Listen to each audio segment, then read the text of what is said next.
छठ व्रत कथा। राधे राधे दोस्तों, कैसे आप सब। दोस्तों, आज की कथा छठ कथा है, जिसको सुनने मात्र से आपकी मनोकामना पूर्ण हो जाएगी। तो चलिए सुनते हैं कथा। पौराणिक कथा के अनुसार सतयुग में एक प्रियव्रत नाम का एक राजा रहता था। उनकी पत्नी का नाम मालिनी था। शादी के काफी समय के बाद भी राजा संतान सुख से वंचित थे। संतान न होने के कारण राजा और उनकी पत्नी मालिनी काफी दुखी रहने लगे। राजा काफी परेशान रहता था कि उनके कुल का नाम बढ़ाने के लिए उनके कुल में कोई भी संतान न हुई। राजा इसी दुख में दुखी रहता कि वंश आगे कैसे बढ़ेगा जब कोई संतान ही न हुई। एक दिन राजा और उनकी पत्नी महर्षि कश्यप के पास गए। उन्होंने महर्षि कश्यप को अपनी चिंता का सारा कारण बता दिया। महर्षि कश्यप ने उन्हें पुत्रेष्टि यज्ञ करने को कहा। कुछ समय बाद महर्षि कश्यप राजा के महल में आए और उन्होंने पुत्र के लिए पुत्रेष्टि यज्ञ करवाए। यज्ञ के बाद महर्षि कश्यप रानी मालिनी को खीर खाने को दिया। खीर खाने के कुछ दिन बाद रानी मालिनी गर्भवती हो गई। 9 महीने बाद रानी मालिनी ने एक पुत्र को जन्म दिया, लेकिन शिशु मरा हुआ पैदा हुआ।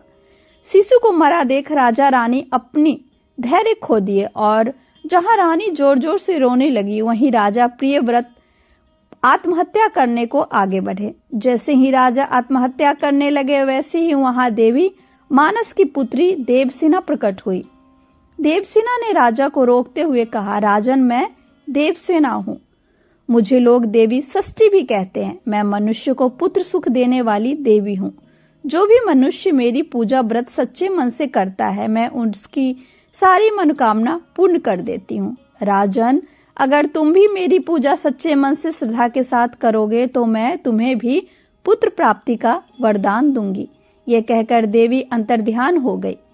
इसके बाद राजा प्रियव्रत ने कहे अनुसार कार्तिक शुक्ल षष्ठी को देवी षष्ठी की पूजा विधि विधान से की। देवी षष्ठी राजा प्रियव्रत के पूजा से खुश होकर उन्हें पुत्र प्राप्ति का आशीर्वाद दिया।